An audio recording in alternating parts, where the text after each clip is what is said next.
2 दिनों में इंडिगो की 200 से ज्यादा फ्लाइट्स रद्द, क्रू मेंबर्स की कमी और तकनीकी खराबी बनी वजह। बेंगलुरु में 42, मुंबई में 33, दिल्ली में 38 फ्लाइट्स कैंसिल। पुणे एयरपोर्ट पर कई यात्री फंसे, फ्लाइट्स लेट होने से यात्री परेशान, एयरलाइंस ने खराब मौसम का दिया हवाला। रूस राष्ट्रपति पुतिन का आज से 2 दिवसीय भारत दौरा, शाम को दिल्ली पहुंचेंगे। यूक्रेन जंग के बाद पहली बार भारत दौरे पर आ रहे हैं पुतिन। राष्ट्रपति पुतिन के स्वागत में पीएम मोदी करेंगे हाई डिनर की मेजबानी। आपसी रिश्तों को मजबूती देने के लिए कई अहम मुद्दों पर होगी चर्चा। राष्ट्रपति पुतिन का शुक्रवार की सुबह 9:30 बजे राष्ट्रपति भवन में औपचारिक स्वागत। राजघाट पर महात्मा गांधी की समाधि पर जाकर देंगे श्रद्धांजलि। पीएम मोदी और राष्ट्रपति पुतिन के बीच शुक्रवार 11 बजे हैदराबाद हाउस में होगी द्विपक्षीय शिखर वार्ता। रक्षा सहयोग और आपसी व्यापार बढ़ाने पर होगी चर्चा।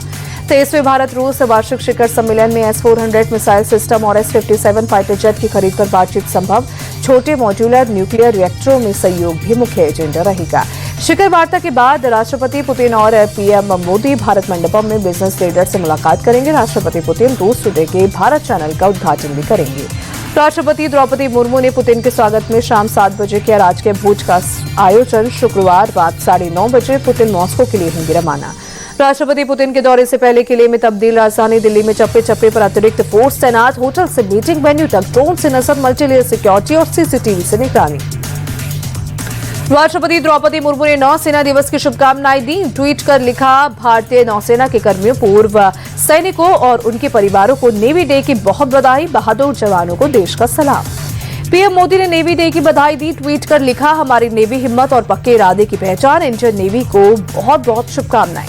जबरदस्त विरोध के बाद संचार साथी ऐप पर सरकार का यूटर्न। मोबाइल फोन में संचार साथी ऐप री-इंस्टॉल करने का आदेश वापस लिया।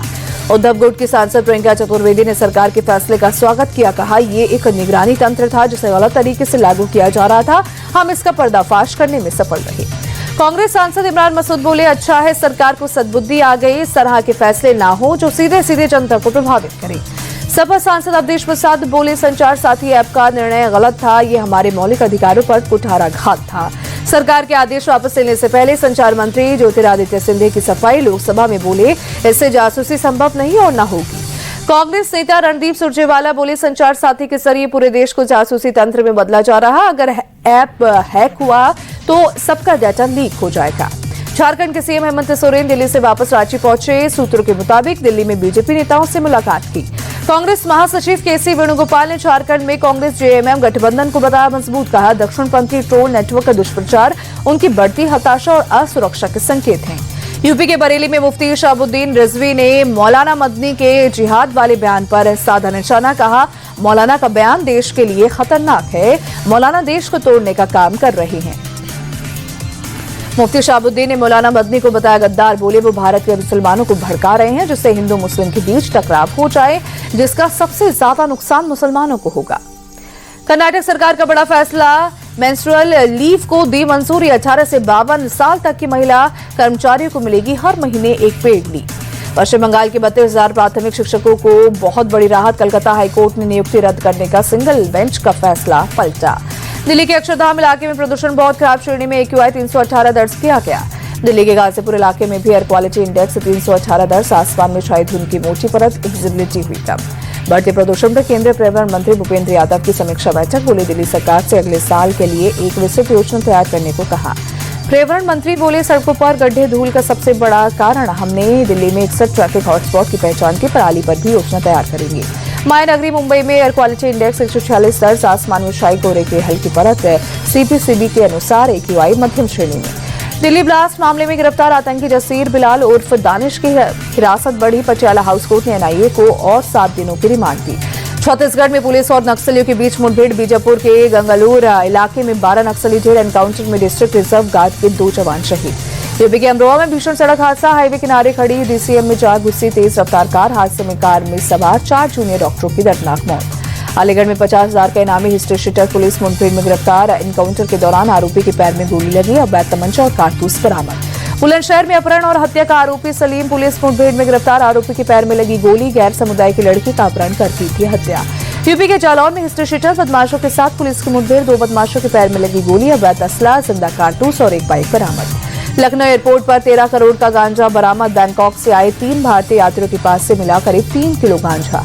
हरियाणा के पानीपत में साइको किलर महिला की दरिंदगी, अपने बेटे सहित सगे संबंधियों के 4 बच्चों को पानी में डुबोकर मार डाला। आरोपी महिला सुंदर दिखने वाली बच्चियों को बनाती थी निशाना। पुलिस की पूछताछ में महिला ने किया खुलासा, वो नहीं चाहती थी कि कोई बच्ची बड़ी होकर उससे सुंदर दिखे। उज्जैन के महाकाल मंदिर में हुई विशेष भस्म आरती, बड़ी संख्या में श्रद्धालु शामिल हुए। मंदिर में गूंजे जय श्री महाकाल के नारे। असम के गुवाहाटी में ठिठुरन बढ़ी, आसमान में छाया घना कोहरा, फॉग के चलते विजिबिलिटी बेहद कम हुई। कश्मीर घाटी में शीतलहर का प्रकोप जारी, श्रीनगर में तापमान में भारी गिरावट से ठंड बढ़ी। दित्वा तूफान से श्रीलंका को भारी नुकसान, देश के जीडीपी में $7 बिलियन का घाटा, 400 से ज्यादा लोगों की मौत हुई। विराट कोहली और ऋतुराज गायकवाड़ के शतकों पर भारी पड़ी, मार्करम के शतकीय पारी। साउथ अफ्रीका ने दूसरे वनडे में भारत को 4 विकेट से हराया, 3 मैचों की वनडे सीरीज 1-1 से बराबर।